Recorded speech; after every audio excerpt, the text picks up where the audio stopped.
Chapter 11. The Round of Life. Anne was back in Avonlea with the lustre of the Thorburn scholarship on her brow. People told her she hadn't changed much, in a tone which hinted they were surprised and a little disappointed she hadn't.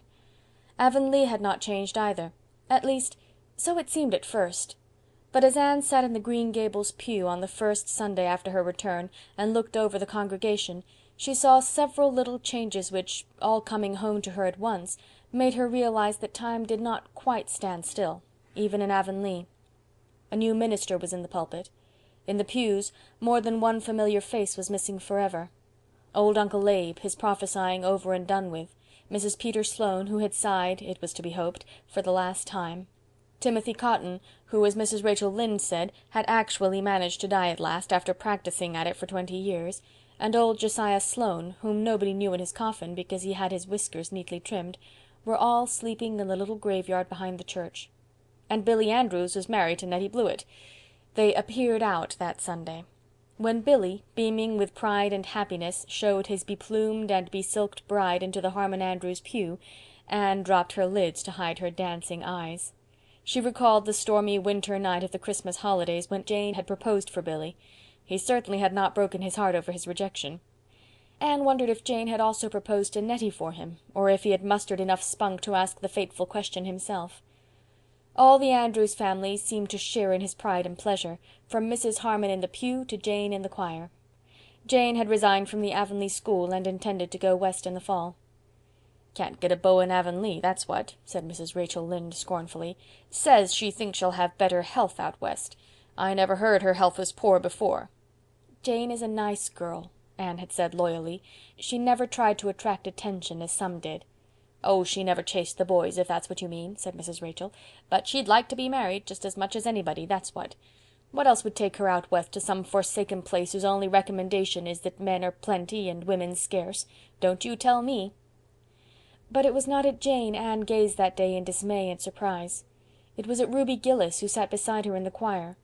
What had happened to Ruby? She was even handsomer than ever, but her blue eyes were too bright and lustrous, and the colour of her cheeks was hectically brilliant. Besides, she was very thin. The hands that held her hymn book were almost transparent in their delicacy. "Is Ruby Gillis ill?"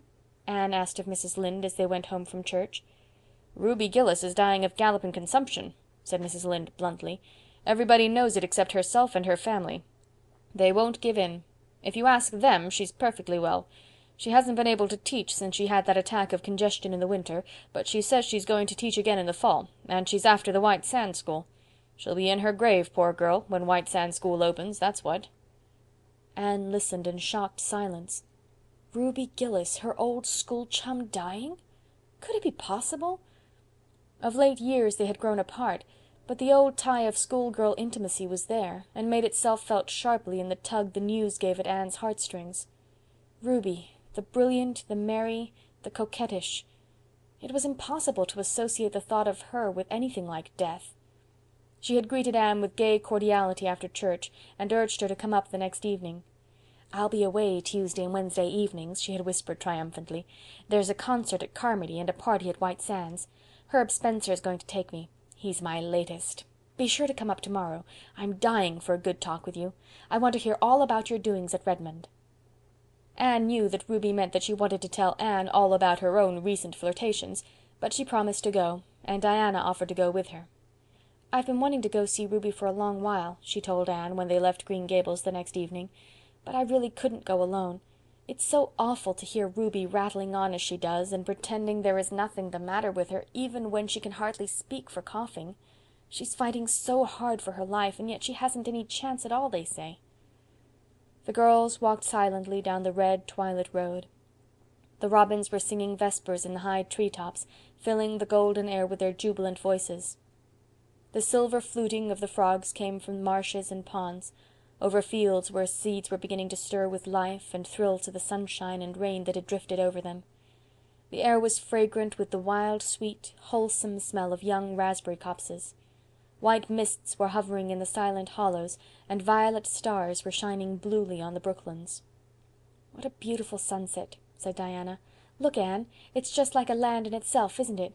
That long, low back of purple cloud is the shore, and the clear sky further on is like a golden sea. If we could sail to it in the moonshine boat Paul wrote of in his old composition, you remember, how nice it would be," said Anne, rousing from her reverie. "Do you think we could find all our yesterdays there, Diana? All our old springs and blossoms? The beds of flowers that Paul saw there are the roses that have bloomed for us in the past?" "Don't," said Diana. "You make me feel as if we were old women with everything in life behind us." "I think I've almost felt as if we were since I heard about poor Ruby," said Anne. "If it is true that she is dying, any other sad thing might be true too." "You don't mind calling in at Elisha Wright's for a moment, do you?" asked Diana. "Mother asked me to leave this little dish of jelly for Aunt Atossa." "Who is Aunt Atossa?" "Oh, haven't you heard? She's Mrs. Samson Coates of Spencervale, Mrs. Elisha Wright's aunt.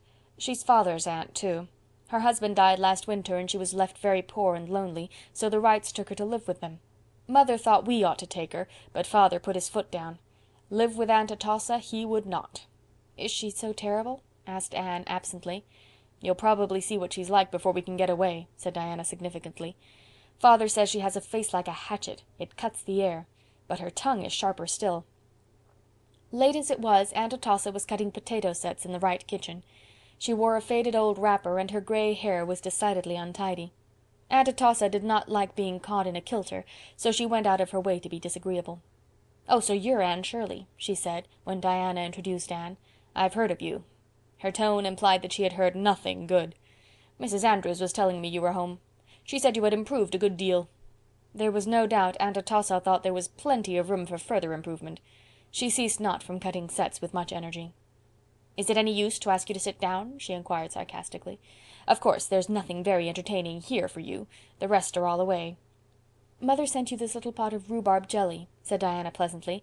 "She made it today and thought you might like some." "Oh, thanks," said Aunt Atossa sourly. "I never fancy your mother's jelly. She always makes it too sweet. However, I'll try to worry some down. My appetite's been dreadful poor this spring. I'm far from well," continued Aunt Atossa solemnly, "but still I keep a-doing. People who can't work aren't wanted here. If it isn't too much trouble, will you be condescending enough to set the jelly in the pantry? I'm in a hurry to get these spuds done tonight. I suppose you two ladies never do anything like this. You'd be afraid of spoiling your hands." "I used to cut potato sets before we rented the farm," smiled Anne. "I do it yet," laughed Diana. "I cut sets 3 days last week. Of course," she added teasingly, "I did my hands up in lemon juice and kid gloves every night after it." Aunt Atossa sniffed. "I suppose you got that notion out of some of those silly magazines you read so much of. I wonder your mother allows you. But she always spoiled you. We all thought when George married her she wouldn't be a suitable wife for him." Aunt Atossa sighed heavily, as if all forebodings upon the occasions of George Barry's marriage had been amply and darkly fulfilled. "Going, are you?" she inquired as the girls rose. "Well, I suppose you can't find much amusement talking to an old woman like me. It's such a pity the boys ain't home." "We want to run in and see Ruby Gillis a little while," explained Diana. "Oh, anything does for an excuse, of course," said Aunt Atossa amiably. "Just whip in and whip out before you have time to say how do decently. It's college airs, I suppose. You'd be wiser to keep away from Ruby Gillis. The doctors say consumption's catching. I always knew Ruby'd get something, gadding off to Boston last fall for a visit. People who ain't content to stay home always catch something." "People who don't go visiting catch things too. Sometimes they even die," said Diana solemnly. "Then they don't have themselves to blame for it," retorted Aunt Atossa triumphantly. "I hear you were to be married in June, Diana." "There is no truth in that report," said Diana, blushing. "Well, don't put it off too long," said Aunt Atossa significantly. "You'll fade soon. You're all complexion and hair. And the Wrights are terrible fickle. You ought to wear a hat, Miss Shirley. Your nose is freckling scandalous. My, but you are red-headed. Well, I suppose we're all as the Lord made us. Give Marilla Cuthbert my respects. She's never been to see me since I come to Avonlea, but I suppose I oughtn't to complain. The Cuthberts always did think themselves a cut higher than anyone else around here." "Oh, isn't she dreadful?" gasped Diana as they escaped down the lane. "She's worse than Miss Eliza Andrews," said Anne. "But then think of living all your life with a name like Atossa. Wouldn't it sour almost anyone? She should have tried to imagine her name was Cordelia. It might have helped her a great deal. It certainly helped me in the days when I didn't like Anne." "Josie Pye will be just like her when she grows up," said Diana. "Josie's mother and Aunt Atossa are cousins, you know. Oh dear, I'm glad that's over. She's so malicious. She seems to put a bad flavor in everything. Father tells such a funny story about her. One time they had a minister in Spencervale who was a very good, spiritual man, but very deaf. He couldn't hear any ordinary conversation at all. Well, they used to have a prayer meeting on Sunday evenings, and all the church members present would get up and pray in turn, or say a few words on some Bible verse. But one evening Aunt Atossa bounced up. She didn't either pray or preach. Instead, she lit into everybody else in the church and gave them a fearful raking down, calling them right out by name, and telling them how they all had behaved, and casting up all the quarrels and scandals of the past 10 years. Finally, she wound up by saying that she was disgusted with Spencervale Church, and she never meant to darken its door again, and she hoped a fearful judgment would come upon it. Then she sat down, out of breath, and the minister, who hadn't heard a word she said, immediately remarked in a very devout voice, "Amen. The Lord grant our dear sister's prayer." You ought to hear Father tell the story. "Speaking of stories, Diana," remarked Anne in a significant, confidential tone, "do you know that lately I've been wondering if I could write a short story, a story that would be good enough to be published?" "Why, of course you could," said Diana, after she had grasped the amazing suggestion. "You used to write perfectly thrilling stories years ago in our old story club." "Well, I hardly meant one of that kind of stories," smiled Anne. "I've been thinking about it a little of late, but I'm almost afraid to try, for if I should fail, it would be too humiliating. I heard Priscilla say once that all Mrs. Morgan's first stories were rejected, but I'm sure yours wouldn't be, Anne, for it's likely editors have more sense nowadays. Margaret Burton, one of the junior girls at Redmond, wrote a story last winter, and it was published in the Canadian Woman. I really do think I could write one at least as good. And will you have it published in the Canadian Woman?" "I might try one of the bigger magazines first. It all depends on what kind of a story I write." "What is it to be about?" "I don't know yet. I want to get hold of a good plot. I believe this is very necessary from an editor's point of view. The only thing I've settled on is the heroine's name. It is to be Averil Lester. Rather pretty, don't you think? Don't mention this to anyone, Diana. I haven't told anybody but you and Mr. Harrison.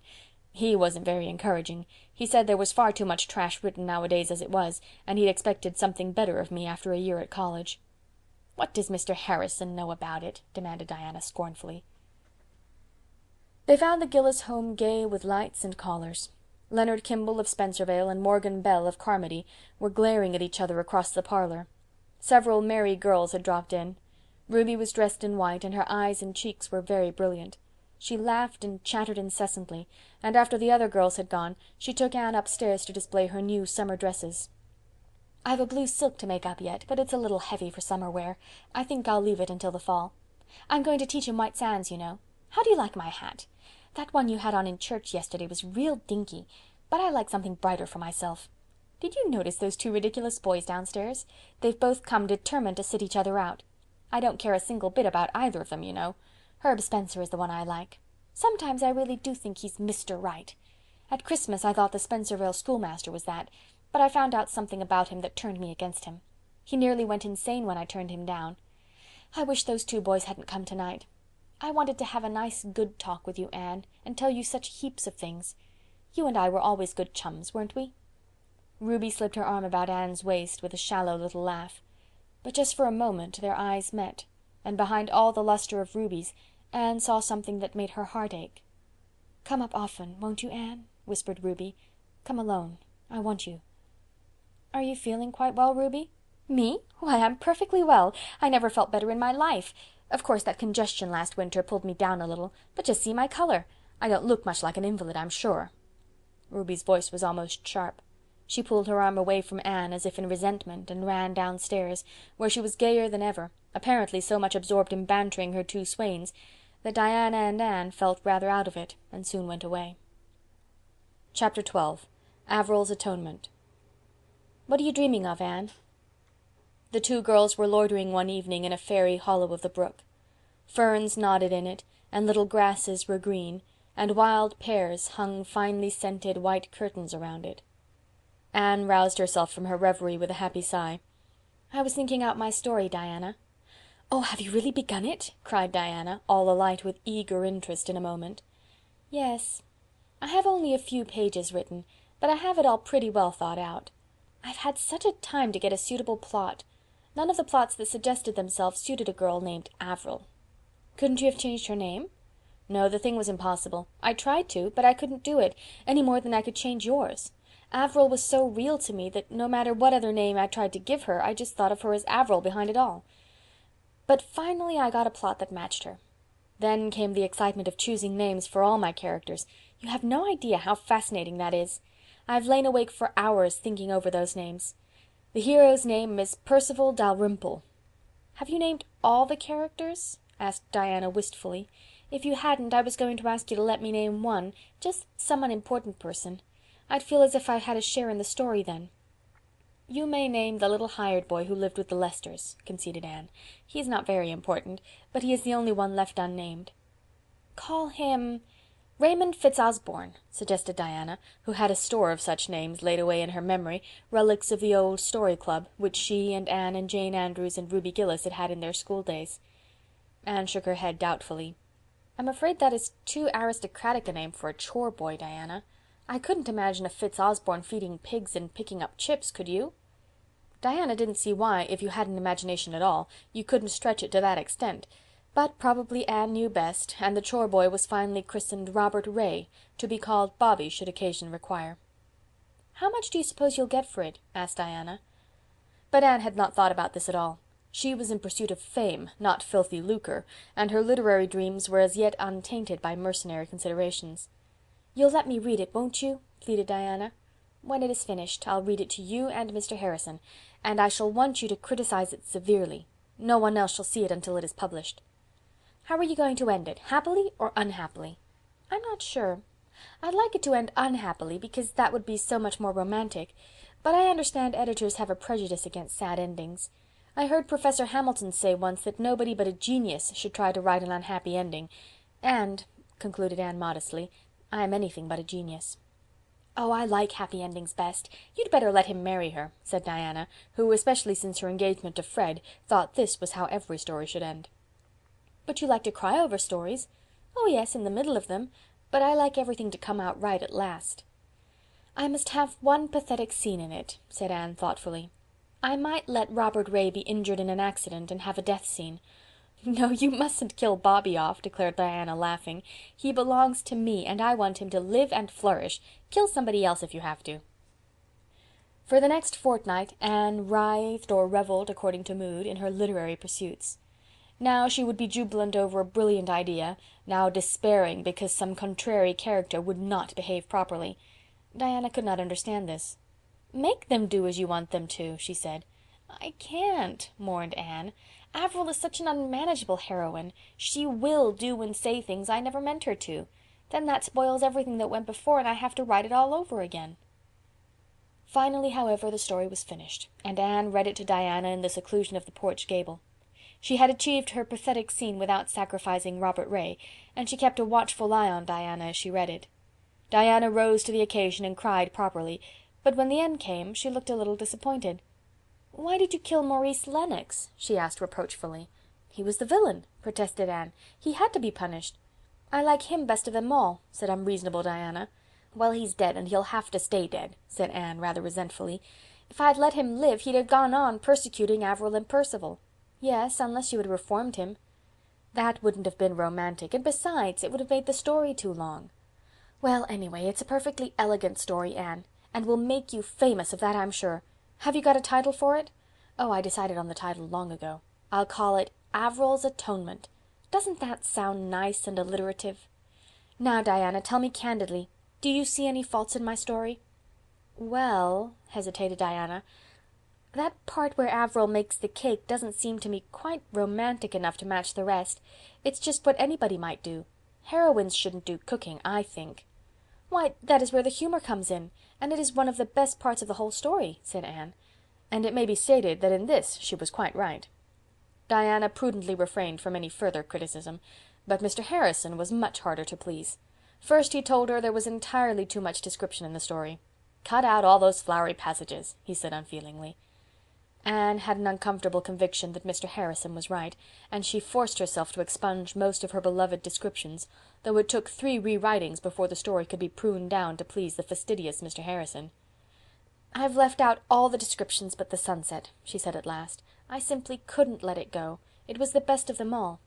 "It hasn't anything to do with the story," said Mr. Harrison, "and you shouldn't have laid the scene among rich city people. What do you know of them? Why didn't you lay it right here in Avonlea? Changing the name, of course, or else Mrs. Rachel Lynde would probably think she was the heroine." "Oh, that would never have done," protested Anne. "Avonlea is the dearest place in the world, but it isn't quite romantic enough for the scene of a story." "I dare say there's been many a romance in Avonlea, and many a tragedy too," said Mr. Harrison dryly. "But your folks ain't like real folks anywhere. They talk too much and use too high-flown language. There's one place where that Dalrymple chap talks even on for 2 pages, and never lets the girl get a word in edgewise. If he'd done that in real life, she'd have pitched him." "I don't believe it," said Anne flatly. In her secret soul she thought that the beautiful, poetical things said to Averil would win any girl's heart completely. Besides, it was gruesome to hear of Averil, the stately, queen-like Averil, pitching anyone. Averil declined her suitors. "Anyhow," resumed the merciless Mr. Harrison, "I don't see why Maurice Lennox didn't get her. He was twice the man the other is. He did bad things, but he did them. Percival hadn't time for anything but mooning." "Mooning? That was even worse than pitching." "Maurice Lennox was the villain," said Anne indignantly. "I don't see why everyone likes him better than Percival." "Percival is too good. He's aggravating. Next time you write about a hero, put a little spice of human nature in him." "Averil couldn't have married Maurice. He was bad." "She'd have reformed him. You can reform a man. You can't reform a jellyfish, of course. Your story isn't bad. It's kind of interesting, I'll admit. But you're too young to write a story that would be worthwhile. Wait 10 years. Anne made up her mind that the next time she wrote a story she wouldn't ask anybody to criticize it. It was too discouraging. She would not read the story to Gilbert, although she told him about it. "If it is a success, you'll see it when it's published, Gilbert. But if it is a failure, nobody shall ever see it." Marilla knew nothing about the venture. In imagination Anne saw herself reading a story out of a magazine to Marilla, entrapping her into praise of it, for in imagination all things are possible, and then triumphantly announcing herself the author. One day Anne took to the post office a long, bulky envelope, addressed, with the delightful confidence of youth and inexperience, to the very biggest of the big magazines. Diana was as excited over it as Anne herself. "How long do you suppose it will be before you hear from it?" she asked. "It shouldn't be longer than a fortnight. Oh, how happy and proud I shall be if it is accepted." "Of course it will be accepted, and they will likely ask you to send them more. You may be as famous as Mrs. Morgan one day, Anne, and then how proud I'll be of knowing you," said Diana, who possessed at least the striking merit of an unselfish admiration of the gifts and graces of her friends. A week of delightful dreaming followed, and then came a bitter awakening. One evening Diana found Anne in the porch gable, with suspicious-looking eyes. On the table lay a long envelope and a crumpled manuscript. "And your story hasn't come back?" cried Diana incredulously.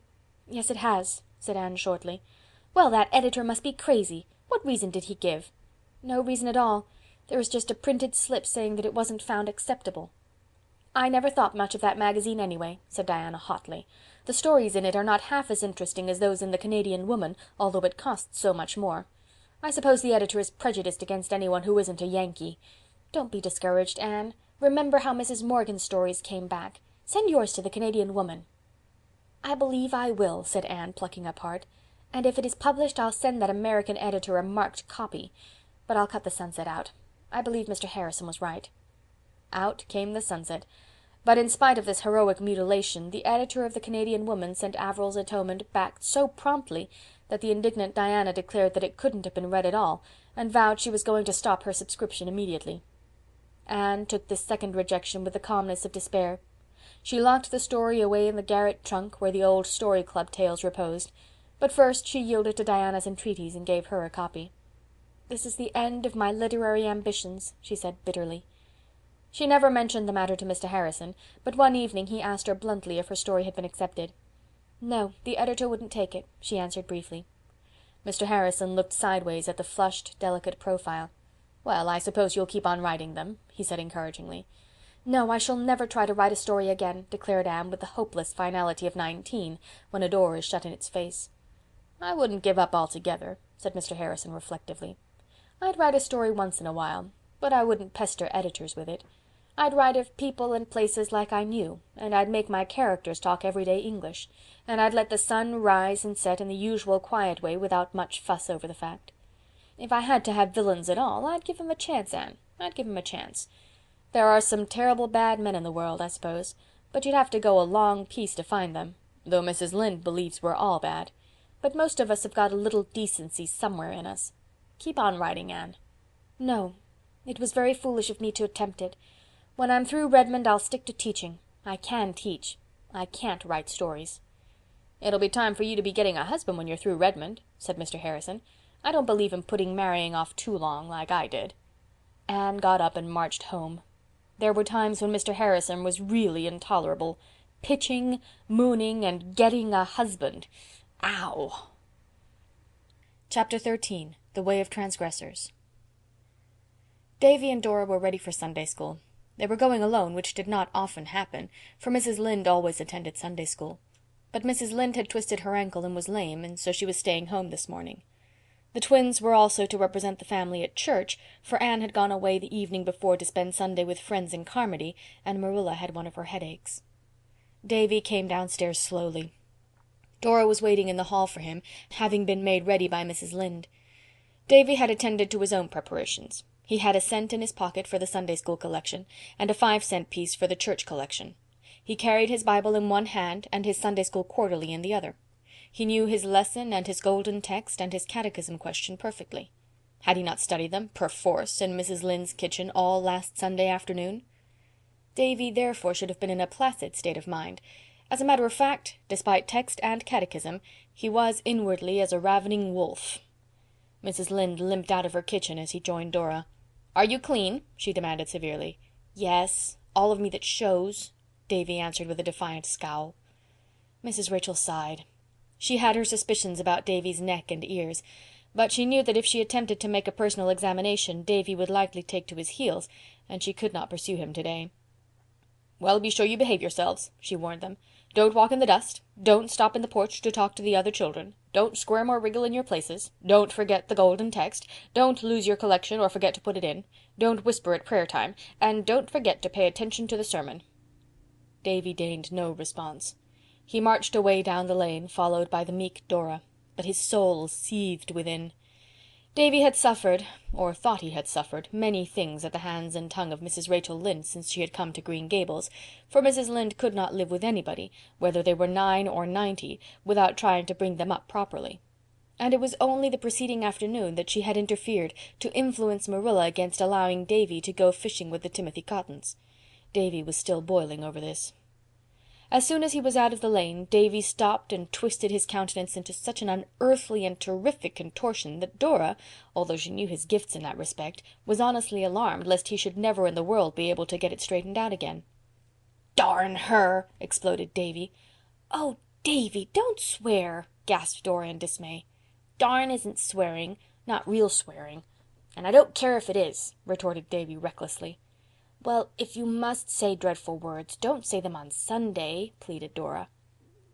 Davy was as yet far from repentance, but in his secret soul he felt that perhaps he had gone a little too far. "I'm going to invent a swear word of my own," he declared. "God will punish you if you do," said Dora solemnly. "Then I think God is a mean old scamp," retorted Davy. "Doesn't he know a fellow must have some way of 'spressin' his feelings?" "Davy!" said Dora. She expected that Davy would be struck down dead on the spot. But nothing happened. "Anyway, I ain't going to stand any more of Mrs. Lynde's bossing," spluttered Davy. "Anne and Marilla may have the right to boss me, but she hasn't. I'm going to do every single thing she told me not to do. You watch me."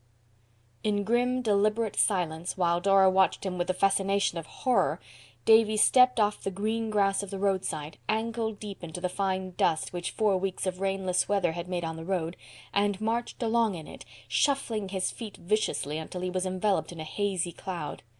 "That's the beginning," he announced triumphantly. "And I'm going to stop in the porch and talk as long as there's anybody there to talk to.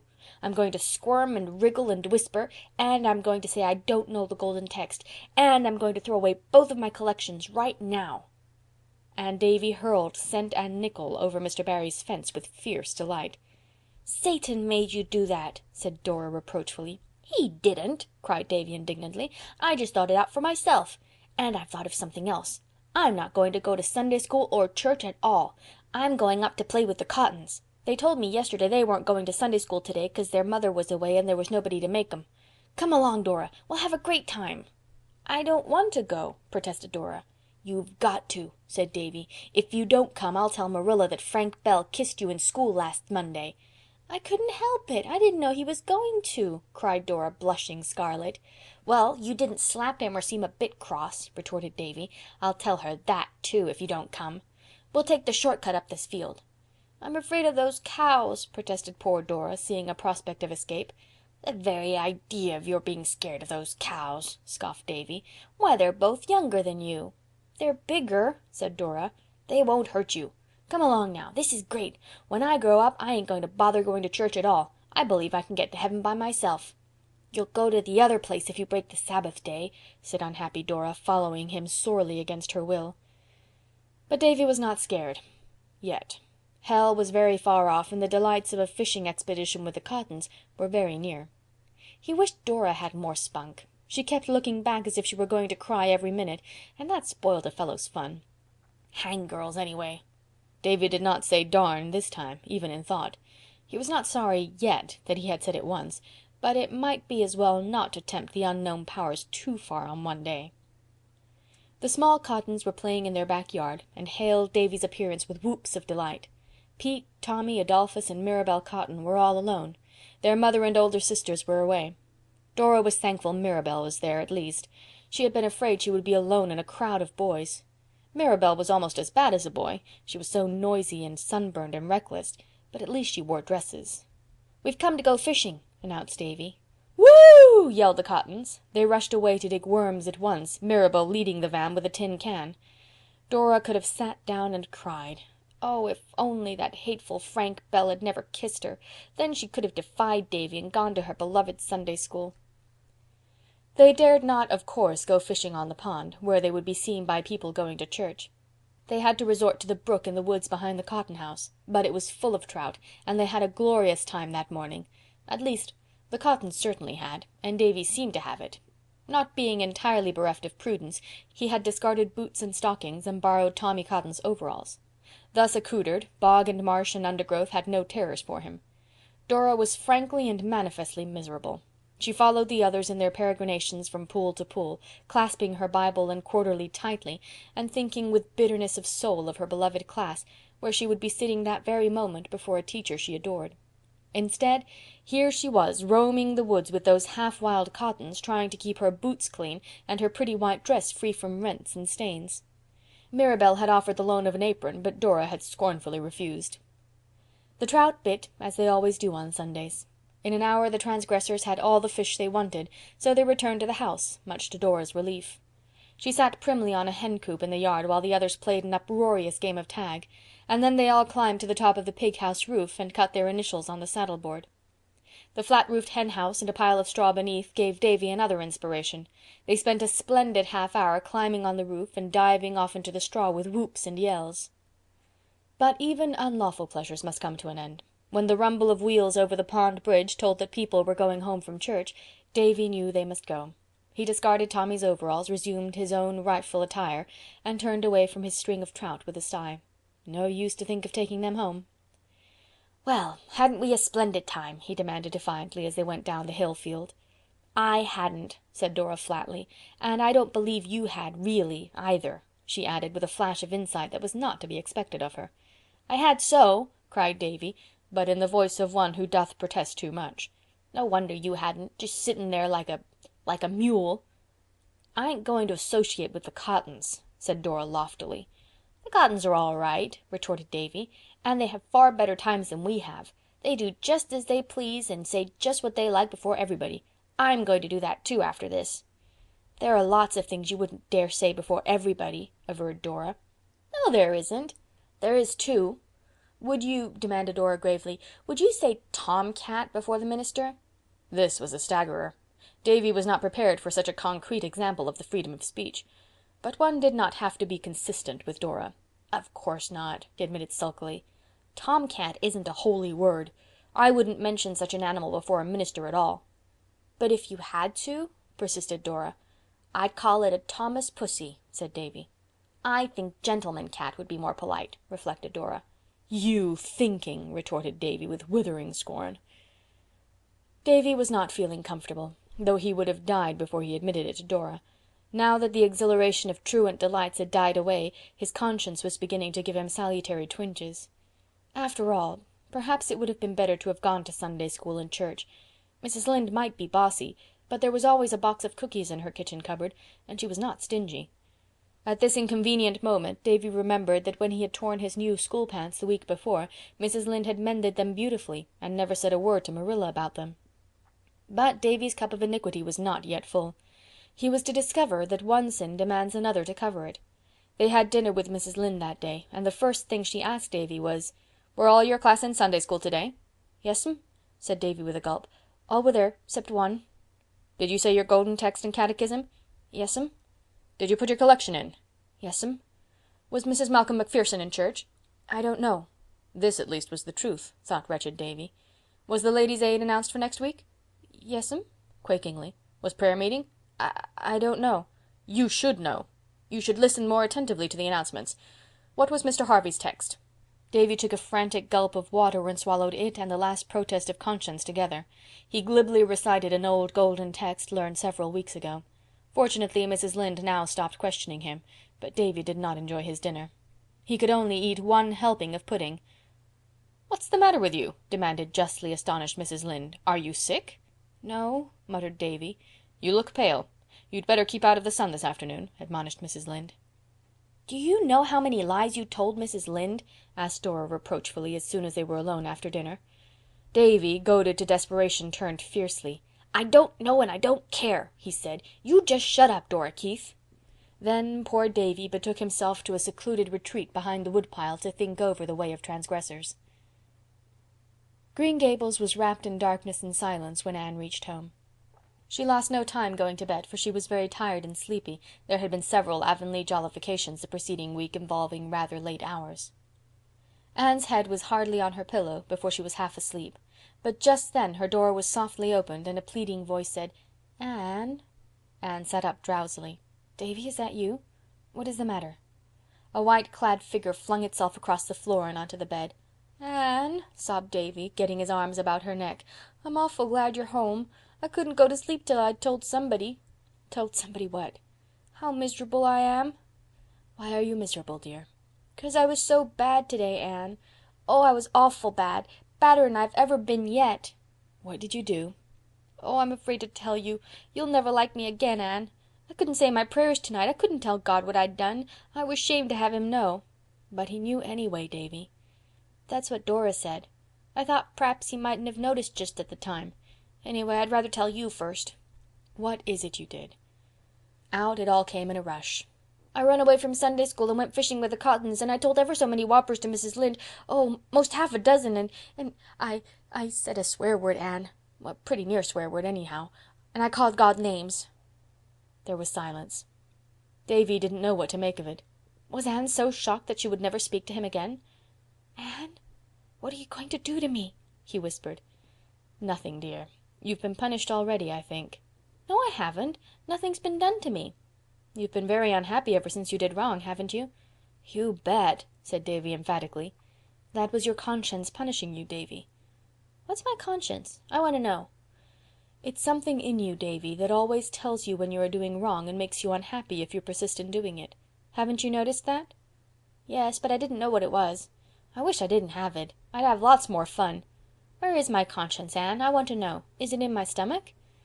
"No, it's in your soul," answered Anne, thankful for the darkness, since gravity must be preserved in serious matters. "I suppose I can't get clear of it then," said Davy with a sigh. "Are you going to tell Marilla and Mrs. Lynde on me, Anne?" "No, dear, I'm not going to tell anyone. You are sorry you were naughty, weren't you?" "You bet." "And you'll never be bad like that again?" "No, but," added Davy cautiously, "I might be bad some other way."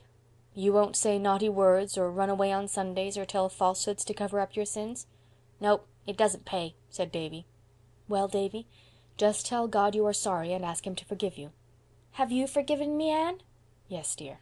"Then," said Davy joyously, "I don't care much whether God does or not." "Davy!"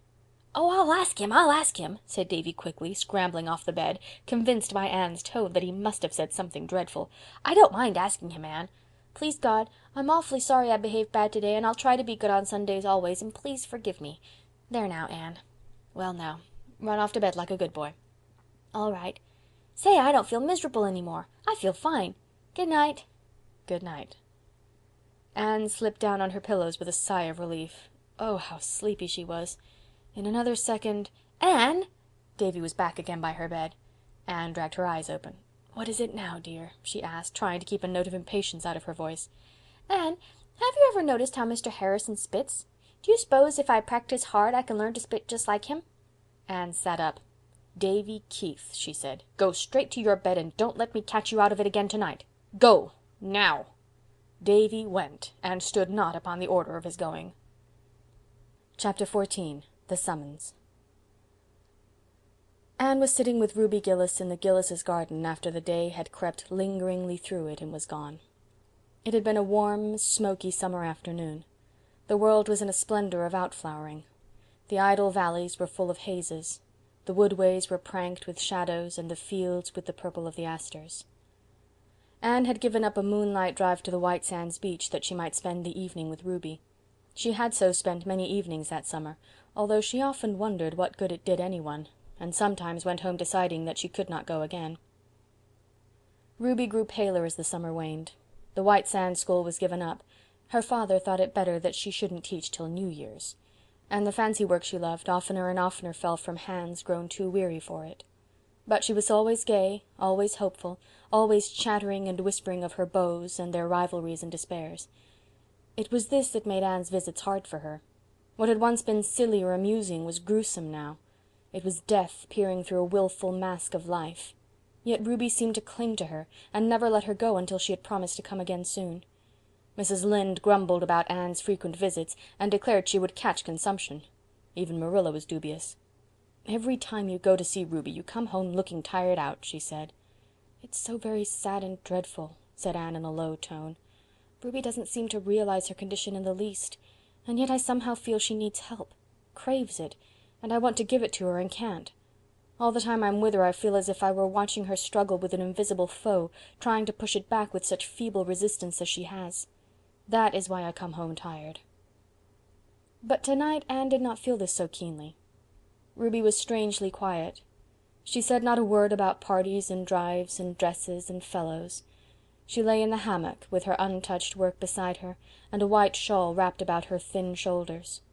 Her long yellow braids of hair, how Anne had envied those beautiful braids in old school days, lay on either side of her. She had taken the pins out. They made her head ache, she said. The hectic flush was gone for the time, leaving her pale and childlike. The moon rose in the silvery sky, empearling the clouds around her. Below, the pond shimmered in its hazy radiance. Just beyond the Gillis homestead was the church, with the old graveyard beside it. The moonlight shone on the white stones, bringing them out in clear-cut relief against the dark trees behind. "How strange the graveyard looks by moonlight," said Ruby suddenly. "How ghostly," she shuddered. "Anne, it won't be long now before I'll be lying over there. You and Diana and all the rest will be going about, full of life, and I'll be there, in the old graveyard, dead." The surprise of it bewildered Anne. For a few moments she could not speak. "You know it's so, don't you?" said Ruby insistently. "Yes, I know," answered Anne in a low tone. "Dear Ruby, I know." "Everybody knows it," said Ruby bitterly. "I know it. I've known it all summer, though I wouldn't give in. And oh, Anne," she reached out and caught Anne's hand pleadingly, impulsively, "I don't want to die. I'm afraid to die." "Why should you be afraid, Ruby?" asked Anne quietly. Because... oh, I'm not afraid but that I'll go to heaven, Anne. I'm a church member. But it'll all be so different. I think, and I get so frightened and homesick. Heaven must be very beautiful, of course. The Bible says so, but, Anne, it won't be what I've been used to." Through Anne's mind drifted an intrusive recollection of a funny story she had heard Philippa Gordon tell. The story of some old man who had said very much the same thing about the world to come. It had sounded funny then. She remembered how she and Priscilla had laughed over it. But it did not seem in the least humorous now, coming from Ruby's pale, trembling lips. It was sad, tragic, and true. Heaven could not be what Ruby had been used to. There had been nothing in her gay, frivolous life, her shallow ideals and aspirations, to fit her for that great change, or make the life to come seem to her anything but alien and unreal and undesirable. Anne wondered helplessly what she could say that would help her. Could she say anything? "I think, Ruby," she began hesitatingly, for it was difficult for Anne to speak to anyone of the deepest thoughts of her heart, or the new ideas that had vaguely begun to shape themselves in her mind, concerning the great mysteries of life here and hereafter, superseding her old childish conceptions, and it was hardest of all to speak of them to such as Ruby Gillis. "I think perhaps we have very mistaken ideas about heaven, what it is and what it holds for us. I don't think it can be so very different from life here as most people seem to think. I believe we'll just go on living, a good deal as we live here, and be ourselves just the same, only it will be easier to be good and to follow the highest. All the hindrances and perplexities will be taken away, and we shall see clearly. Don't be afraid, Ruby." "I can't help it," said Ruby pitifully. "Even if what you say about heaven is true, and you can't be sure, it may be only that imagination of yours. It won't be just the same. It can't be. I want to go on living here. I'm so young, Anne. I haven't had my life. I've fought so hard to live, and it isn't any use. I have to die, and leave everything I care for." Anne sat in a pain that was almost intolerable. She could not tell comforting falsehoods, and all that Ruby said was so horribly true. She was leaving everything she cared for. She had laid up her treasures on earth only. She had lived solely for the little things of life, the things that pass, forgetting the great things that go onward into eternity, bridging the gulf between the two lives, and making of death a mere passing from one dwelling to the other, from twilight to unclouded day. God would take care of her there, Anne believed. She would learn, but now it was no wonder her soul clung in blind helplessness to the only things she knew and loved. Ruby raised herself on her arm and lifted her bright, beautiful blue eyes to the moonlit skies. "I want to live," she said in a trembling voice. "I want to live like other girls. I want to be married, Anne, and have little children. You know I always loved babies, Anne. I couldn't say this to anyone but you. I know you understand. And then poor Herb. He loves me, and I love him, Anne. The others meant nothing to me, but he does. And if I could live, I would be his wife and be so happy. Oh, Anne, it's hard." Ruby sank back on her pillows and sobbed convulsively. Anne pressed her hand in an agony of sympathy, silent sympathy, which perhaps helped Ruby more than broken, imperfect words could have done, for presently she grew calmer and her sobs ceased. "I'm glad I've told you this, Anne," she whispered. "It has helped me just to say it all out. I've wanted to all summer, every time you came. I wanted to talk it over with you, but I couldn't. It seemed as if it would make death so sure if I said I was going to die, or if anyone else said it or hinted it. I couldn't say it or even think it. In the daytime, when people were around me and everything was cheerful, it wasn't so hard to keep from thinking of it. But in the night, when I couldn't sleep, it was so dreadful, Anne. I couldn't get away from it then. Death just came and stared me in the face until I got so frightened I could have screamed. But you won't be frightened any more, Ruby, will you? You'll be brave and believe that all is going to be well with you. I'll try. I'll think over what you have said and try to believe it. And you'll come up as often as you can, won't you, Anne?" "Yes, dear. It won't be very long now, Anne. I feel sure of that. And I'd rather have you than anyone else. I always liked you best of all the girls I went to school with. You were never jealous or mean like some of them were. Poor Em White was up to see me yesterday. You remember Em and I were such chums for 3 years when we went to school, and then we quarreled the time of the school concert. We've never spoken to each other since. Wasn't it silly? Anything like that seems silly now. But Em and I made up the old quarrel yesterday. She said she'd have spoken years ago, only she thought I wouldn't. And I never spoke to her because I was sure she wouldn't speak to me. Isn't it strange how people misunderstand each other, Anne?" "Most of the trouble in life comes from misunderstanding, I think," said Anne. "I must go now, Ruby. It's getting late, and you shouldn't be out in the damp." "You'll come up soon again?" "Yes, very soon. And if there's anything I can do to help you, I'll be so glad." "I know. You have helped me already. Nothing seems quite so dreadful now. Good night, Anne." "Good night, dear." Anne walked home very slowly in the moonlight. The evening had changed something for her. Life held a different meaning, a deeper purpose. On the surface it would go on just the same, but the deeps had been stirred. It must not be with her as with poor butterfly Ruby. When she came to the end of one life, it must not be to face the next with the shrinking terror of something wholly different, something for which accustomed thought and ideal and aspiration had unfitted her. The little things of life, sweet and excellent in their place, must not be the things lived for. The highest must be sought and followed. The life of heaven must be begun here on earth. That good night in the garden was for all time. Anne never saw Ruby in life again. The next night the Avis gave a farewell party to Jane Andrews before her departure for the West, and while light feet danced and bright eyes laughed and merry tongues chattered, there came a summons to a soul in Avonlea that might not be disregarded or evaded. The next morning the word went from house to house that Ruby Gillis was dead. She had died in her sleep, painlessly and calmly, and on her face was a smile, as if, after all, death had come as a kindly friend to lead her over the threshold, instead of the grisly phantom she had dreaded. Mrs. Rachel Lynde said emphatically after the funeral that Ruby Gillis was the handsomest corpse she ever laid eyes on. Her loveliness, as she lay, white-clad, among the delicate flowers that Anne had placed about her, was remembered and talked of for years in Avonlea. Ruby had always been beautiful, but her beauty had been of the earth, earthy. It had had a certain insolent quality in it, as if it flaunted itself in the beholder's eye. Spirit had never shone through it, intellect had never refined it. But death had touched it and consecrated it, bringing out delicate modellings and purity of outline never seen before, doing what life and love and great sorrow and deep womanhood joys might have done for Ruby. Anne, looking down through a mist of tears at her old playfellow, thought she saw the face God had meant Ruby to have, and remembered it so always. Mrs. Gillis called Anne aside into a vacant room before the funeral procession left the house, and gave her a small packet. "I want you to have this," she sobbed. "Ruby would have liked you to have it. It's the embroidered centerpiece she was working at. It isn't quite finished. The needle is sticking in it just where her poor little fingers put it the last time she laid it down, the afternoon before she died."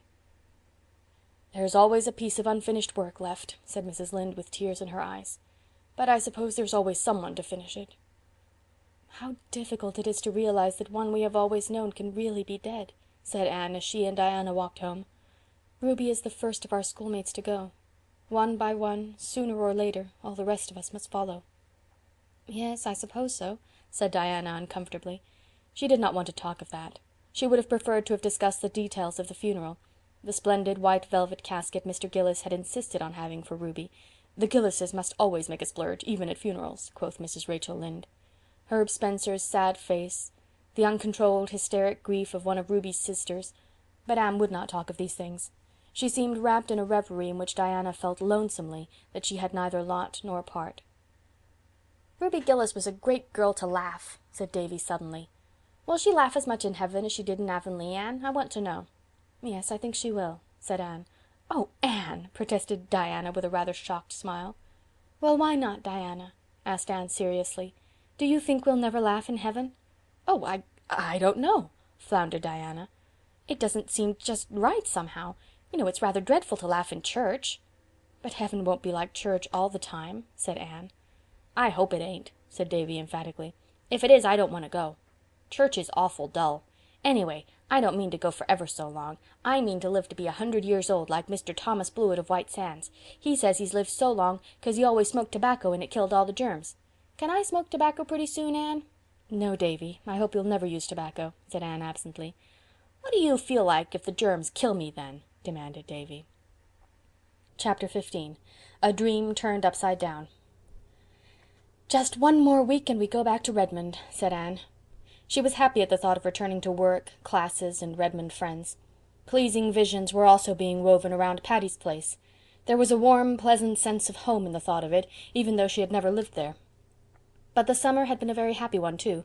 A time of glad living with summer suns and skies, a time of keen delight in wholesome things, a time of renewing and deepening of old friendships, a time in which she had learned to live more nobly, to work more patiently, to play more heartily. All life lessons are not learned at college, she thought. Life teaches them everywhere. But alas, the final week of that pleasant vacation was spoiled for Anne by one of those impish happenings which are like a dream turned upside down. "Been writing any more stories lately?" inquired Mr. Harrison genially one evening when Anne was taking tea with him and Mrs. Harrison. "No," answered Anne rather crisply. "Well, no offense meant. Mrs. Hiram Sloane told me the other day that a big envelope addressed to the Rawlings Reliable Baking Powder Company of Montreal had been dropped into the post office box a month ago, and she suspicioned that somebody was trying for the prize they'd offered for the best story that introduced the name of their baking powder. She said it wasn't addressed in your writing, but I thought maybe it was you." "Indeed, no. I saw the prize offer, but I'd never dream of competing for it. I think it would be perfectly disgraceful to write a story to advertise a baking powder. It would be almost as bad as Judson Parker's patent medicine fence." So spake Anne loftily, little dreaming of the valley of humiliation awaiting her. That very day Diana popped into the porch gable, bright-eyed and rosy-cheeked, carrying a letter. "Oh, Anne, here's a letter for you. I was at the office, so I thought I'd bring it along. Do open it quick. If it is what I believe it is, I shall be just wild with delight." Anne, puzzled, opened the letter and glanced over the typewritten contents. Miss Anne Shirley, Green Gables, Avonlea, P.E. Island. Dear Madam, we have much pleasure in informing you that your charming story, Averil's Atonement, has won the prize of $25 offered in our recent competition. We enclose the check herewith.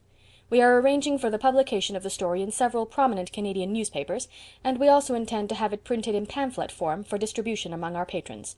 Thanking you for the interest you have shown in our enterprise, we remain, yours very truly, the Rawlings Reliable Baking Powder Company. "I don't understand," said Anne blankly.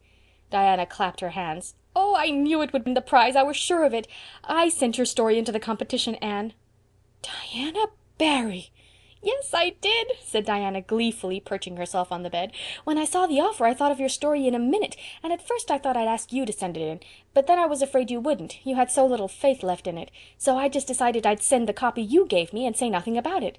Then if it didn't win the prize you'd never know and you wouldn't feel badly over it, because the stories that failed were not to be returned, and if it did you'd have such a delightful surprise." Diana was not the most discerning of mortals, but just at this moment it struck her that Anne was not looking exactly overjoyed. The surprise was there, beyond doubt, but where was the delight? "Why, Anne, you don't seem a bit pleased," she exclaimed. Anne instantly manufactured a smile and put it on. "Of course, I couldn't be anything but pleased over your unselfish wish to give me pleasure," she said slowly. "But you know, I'm so amazed, I can't realize it, and I don't understand. There wasn't a word in my story about... Anne choked a little over the word. "Baking powder." "Oh, I put that in," said Diana, reassured. "It was as easy as wink, and of course my experience in our old story club helped me. You know the scene where Avril makes the cake?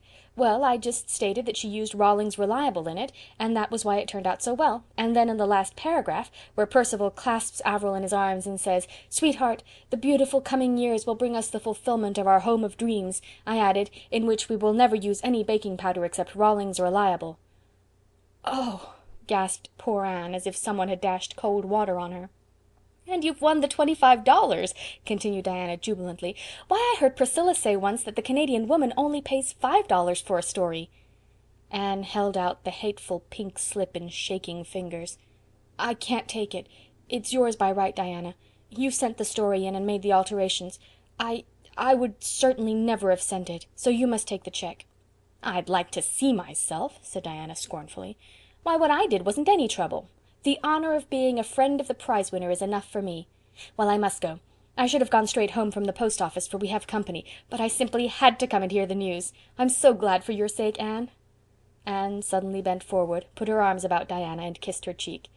"I think you are the sweetest and truest friend in the world, Diana," she said, with a little tremble in her voice, "and I assure you I appreciate the motive of what you've done." Diana, pleased and embarrassed, got herself away, and poor Anne, after flinging the innocent check into her bureau drawer as if it were blood money, cast herself on her bed and wept tears of shame and outraged sensibility. Oh, she could never live this down, never! Gilbert arrived at dusk, brimming over with congratulations, for he had called at Orchard Slope and heard the news. But his congratulations died on his lips at the sight of Anne's face. "Why, Anne, what is the matter? I expected to find you radiant over winning Rawlings Reliable prize. Good for you!" "Oh, Gilbert, not you," implored Anne in an et brute tone. "I thought you would understand. Can't you see how awful it is?" "I must confess I can't. What is wrong?" "Everything," moaned Anne. "I feel as if I were disgraced forever. What do you think a mother would feel like if she found her child tattooed over with a baking powder advertisement? I feel just the same. I loved my poor little story, and I wrote it out of the best that was in me. And it is sacrilege to have it degraded to the level of a baking powder advertisement. Don't you remember what Professor Hamilton used to tell us in the literature class at Queen's? He said we were never to write a word for a low or unworthy motive, but always to cling to the very highest ideals. What will he think when he hears I've written a story to advertise Rawlings Reliable? And oh, when it gets out at Redmond, think how I'll be teased and laughed at." "That you won't," said Gilbert, wondering uneasily if it were that confounded junior's opinion in particular over which Anne was worried. "The Reds will think just as I thought, that you, being like 9 out of 10 of us, not overburdened with worldly wealth, had taken this way of earning an honest penny to help yourself through the year. I don't see that there's anything low or unworthy about that, or anything ridiculous either. One would rather write masterpieces of literature, no doubt, but meanwhile board and tuition fees have to be paid." This common-sense, matter-of-fact view of the case cheered Anne a little. At least it removed her dread of being laughed at, though the deeper hurt of an outraged ideal remained.